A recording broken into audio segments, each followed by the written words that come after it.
What's up, everybody? You are tuned into Momentum on Vibe 105, Toronto's diverse music mix. We are in studio with the one and only Seth Dyer. How you doing?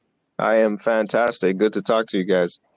Nice to Yes, talk sir. to you Welcome, too. welcome. You know what I'm trying to say? Happy New Year since it is a new year. You know what I'm trying to say? So, hmm Yeah. Yeah, but for sure. last week, it was kind of breaking news to us, myself and Paula. And basically, we're seeing things floating around, the whole internet world with a thing called NFTs. Right. And we tried our best to kind of gather as much information for our listeners as possible, kind of give them a little sneak peek. And then coincidentally, you have a project that has recently dropped that has to do with NFT. So the timing was perfect because we're like, okay, we'll get you on our show to kind of give a little background to our listeners on what NFT is and how you're using it to release your new music and how others are using it to just put them up, period. Yeah, we heard Tory Lanez was releasing an NFTs, a few other artists, and then we heard that you were. So your album Act One Outcast has already been released in NFTs, and then we've made a few sales for your album. How's that been going? Let's start with that. The Well, reception. it's been great. My NFT is not like cheap by any means. Like my NFT is not the regular cost of an album. So I was Yeah. inspired by Nipsey Hussle's Proud to Pay campaign, where he sold an album for $1,000 each, only 100 copies. So I already sold one of them the day after I launched the NFT from one of my most like amazing fans, right? Yes. And I've just been introducing people to the space and making them understand why I did it and how it works, and that it's more so I'm coming at the side of investing in me as an artist per se, for those who like really believe in me. And yeah, that's kind Okay. of how I So approach my NFT. okay. So before we get into the cost of your NFT and why you say yours is more than a digital album, can you explain to our listeners what is NFT? What does that stand for, and more about it? So an NFT stands for non-fungible token. And to understand what that is, it's easier to understand what something fungible is. So fungible basically means interchangeable. If you have a $10 bill, if I have a $10 bill and Face has a $10 bill, we can exchange those and they're interchangeable. If he has two fives and I have a 10, we can exchange those. They're interchangeable. If Yeah. somebody has the Mona Lisa, Da Vinci painted the Mona Lisa. No one has the same brush strokes as Da Vinci. Someone could paint a copy, but it won't be the original. So the Yeah. Mona Lisa is not fungible. And what the Mm, blockchain has allowed you to do is put artwork and certain things on a blockchain, and they're tagged with a verifiable ID in the blockchain. So it's created digital scarcity to make it simpler. Yeah. right. And for people who are just like, oh, but what if somebody just takes a photo of it with their phone, or if they record it Yeah. with the recording device? Yes. Yeah. So basically, the actual value isn't in the art itself. So a lot of people are buying digital art, right? And the value isn't in the artwork itself. You can copy and paste that and send that to as many people as you want, but the value is in the actual verifiable ID that's on the blockchain. You're actually buying the verification on the blockchain to say that this is a one of one. Someone can take a picture of the Mona Lisa, but they don't necessarily have the Mona Lisa. They can make a copy of the Mona Lisa, print it out, send it to people. They don't have the real authentic thing. The verification ID, which is called a token ID on the blockchain, is what verifies that this thing is real and I have this real thing.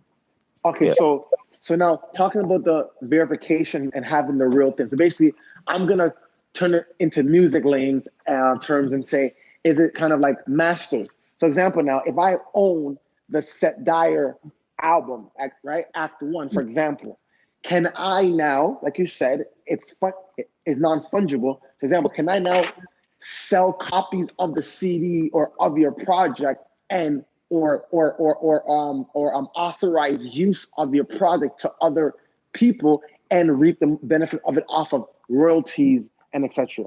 So basically, so IP intellectual property rights, they're still figuring out on a blockchain, but there are ways to make sure that your intellectual property is protected on a blockchain. You can essentially program it into the transaction that a bunch of things, whether someone plays it or sells it or does certain things, that you can collect the royalty. You just need a coder for it. For the normal like consumer that is just uploading NFTs, it will be very difficult to figure out how to collect royalties on your records, right? But you can, if somebody does buy an NFT from you, they can sell it in the future at profit. But you're also able to collect a selling royalty. So let's say I sold my NFT for $1,000 and the next person sells it for $2,000. I can take a percentage of that sale, whatever I decided it was when I made the NFT. Let's say it's 10%. I can make $200. If the next person sells it for $5,000, I collect $500 forever in perpetuity as long as they're selling it. Now, with royalties, it's going to get a little more complex, but you are able to track your royalties and keep all of your rights. It's just more difficult. You need someone that knows how to code the blockchain to do that. Okay, so basically, your certificate on the blockchain basically is your master that is gaining value as it's traded on the blockchain. Yeah, that's one way to look at it. Yeah. So it's essentially similar to stocks. Yeah, kind of. Yes. Yeah. The way I treated my NFT was basically like a stock. Yeah. Okay. So how does one buy an NFT? So to buy an NFT, you have to visit one of these marketplaces, either Rarible, OpenSea, Wax. There's a couple different ones, but you also have to be involved in the crypto space. So you have to like make a web wallet and you decide what blockchain you're going to be on, whether it's Ethereum or Wax or whatever. There's a bunch of different ones. But it just a research of how to like get on the blockchain and buy cryptocurrency would be something people have to research. And then they can go to like Rarible or OpenSea to purchase. So basically, an NFT, in order to take part in NFT, one must possess, let's just say, Bitcoins or Ethereum or some sort of digital coin. Yeah, so Bitcoin structure isn't exactly built for NFTs, but Ethereum for sure. Most of the NFTs are built on the Ethereum network. So if you own Ethereum, you can buy NFTs for sure. Do you think that there's like a good time within an artist's career that they should start getting into NFTs, or like as soon as they can, they should start investing in the idea of releasing things on NFTs? I think that people need to think fan first, right? I've said this before. I'm not the most poppin' artist right now, right? But the reason I released my NFT was for a long-term mindset of people discovering me and wanting to invest in me, believing in me in a long-term fashion. The most realistic way of making money off an NFT or being successful with an NFT is to already have a fan base. Build up your fan base, and it's almost the same thing as selling them a CD or a t-shirt, right? A t-shirt or a CD is a non-fungible thing. If you buy a t-shirt from me, I might give you some extra perks, right? Yeah. And that t-shirt is technically like one of one, or one of 100 or something like that. So you're essentially, it's kind of like a merch sale, right? Just on the blockchain. So I would suggest that people build up their fan bases first, right? And then look into how to monetize them. NFTs are just one aspect of monetization of your fan base. Okay. Yeah. Okay. So is it true that if you have, say, your project on NFT, you can't have it for sale on, say, Spotify or iTunes? You can. Oh, you can. Okay. You can. So you can make an NFT. You can make the song an NFT, right? And then upload it to Spotify or whatever. But you want to, if you do that, you want to make sure that your NFT includes other types of value, because then the song has become like less valuable. Exactly. So you want to make sure that if you're selling the NFT song, that it comes with something extra, either like behind the scenes, a video, something. Yeah. Right. So what made you think of NFT, or what gave you the mindset or the prediction that, this is where music's going? Well, I've been in the crypto space for a little bit of time and done a lot of research.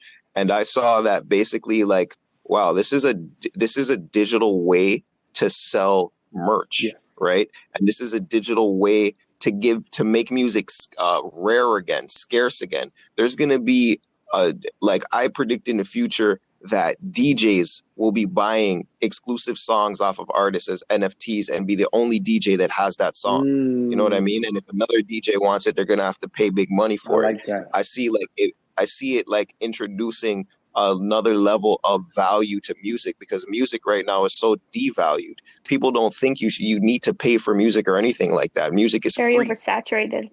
right? Music is free. So like now it's a way that artists are able to value their work in a different way, and their fan bases appreciate giving them value and assisting them, you know. Yeah. So that's how I saw it. I see a lot of the things in the blockchain, because I'm in the space. I see a lot of things that are going to assist the future, and how it's just kind of going to be part of our lives, like the internet is. Do you think that this is going to somehow kind of take down things like Spotify? Like, I know a lot of artists are still going to be doing that, but where it's like major artists, bigger names are going to maybe pull their music from places like Spotify and just start doing NFTs and exclusively do that? Yeah, it's possible. If you're already an established artist, there is a base for you to do that. Less people end up hearing your music, right? But you might make you might make more value. Yeah, you might make more money, right? But independently, I think independent artists still, or like artists on the come up, still need to do a lot of things free. So just because this NFT stuff exists doesn't mean that you shouldn't put music on Spotify. You need to have like a strategy. It's not like take every song I have and make it an NFT. There needs to be a reason for it, right? And I think if you're on the come up, you still need to do a lot for people. You still need to give. And that's why I say fans first. So think about the fan base, building the fan base first, and then sell them something. Okay, well, you've been an artist that, is always pushing the envelope and always thinking outside of the box. And I know I heard you saying that you've been working on this project for about 7 years. Yeah. Tell us a little bit more about your specific release and kind of where you're at with that. Yeah. So within the last 2 years, I've kind of transitioned more into making R&B music, right? And it's done very well for me. But I had this rap project that basically my team and myself formulated and came up with and revised over 7 years, and we were like, we're making this new music, but like, what are we going to do with this project that we've had? Like, we can't just leave this alone. Right. And then when I realized, oh, wow, we could make this an NFT. And as I move further in my career, right, people will go back to that and look for it and be like, whoa, this is a rap project that Seth has, and he's making R&B music right now. Like, this is something rare and valuable. So I saw it as like, this is a perfect way for me to like release the music without releasing it in a sense. Right. So basically, it's like, all right, cool. It was 7 years in the making. While in the 7 years in the making, my your style, let's say, right, or genre of music, you said, has gone from hip hop to R&B. So let's just say now, when you kind of want to release your project, you kind of don't want to release it. So you want to do so it's like, by going NFT, you made it more valuable, correct? Yeah. Yeah, it's kind of like imagine Biggie started as an R&B artist and turned to rap, and like only a few handful of people or 100 people held the copies of like his old R&B tracks. People would be dying to hear that, and then the value of that ownership is like incredible. That's amazing. All right, well, before we gotta end this super insightful conversation, tell us a little bit about what's in your NFT for people who want to purchase it, or what they can do so that they can access that information or access your release. Yeah, so my NFT comes with the Act One OUTCAST album. It comes with 3 bonus songs that are never going to be released, 2 music videos, and a bunch of behind the scenes content. All those things are never going to be released. They also, the first 100 people that buy this NFT, they will get lifetime discounts on tickets and merchandise for life. Anything I put out is going to them first. So I have a song coming out on Friday, and that they'll get to hear that song first. Anything that I have going on, they're going to get to it first, and they'll get discounts on basically everything I do. Those first 100 people will be a very specific, special group in my career. Yeah, that's all. That's what my NFT comes with. I'm also doing, because I've been getting a lot of questions and stuff. So I've been doing consultations with people, paid consultations. And through that consultation, I include the NFT in it, so they're able to get a discount on the NFT. So they can hit me up for that, and also get some knowledge about how to do it themselves. So yeah. Okay, dope. So I mean, as Okay, we're and so we're to end the interview soon. As we're talking about NFT and talking about your rap album, Act One, right now it's out now, Yep. NFT style, everything like that. So when are we going to be able to hear the new Seth? When's that coming out next? Sure. A project. I'm still gonna be putting out a lot of R&B singles and build up that fan base. So I'm probably looking long term for a project. Okay, so basically, the value of Act One will be there because we do not know when you're going to release the next project for now. Correct? Yeah. well, that's still in the works. All right, so tell people where they can reach you, and if they would like to go about grabbing your NFT, how they can do that. Yep. Hit me up on Instagram at Seth Dyer _EV. That's SETHDYER _EV. You can click the link in my bio there and it will lead you to the NFT, or you can also DM me and I can show you how to get a discount on it. A very, very, very steep discount, because I want to introduce people to the space and stuff like that. So hit me up on Instagram. And before you go, Seth, there's one thing that I want to say to the world as everyone's listening is Seth is the first artist that I ever heard use NFT. I saw him promote NFT before I even saw Tori or anybody. So I want to give credit where credit is due. So Seth is the one that did open our eyes to NFT. So please do show some love and do understand that Seth is opening the doors. So like as an artist out there, you have questions, hit us up, and we'll connect you guys. And once again, congratulations. You know what I mean? And definitely thank you for joining us tonight. And our viewers, our listeners are definitely going to be inspired by this, and a lot of insight was soaked in. Yeah. Thank you guys. I appreciate you guys for a long time. Appreciate the both of you. I already know. Look, baby, I completely froze. When you put that outfit on, what's the occasion?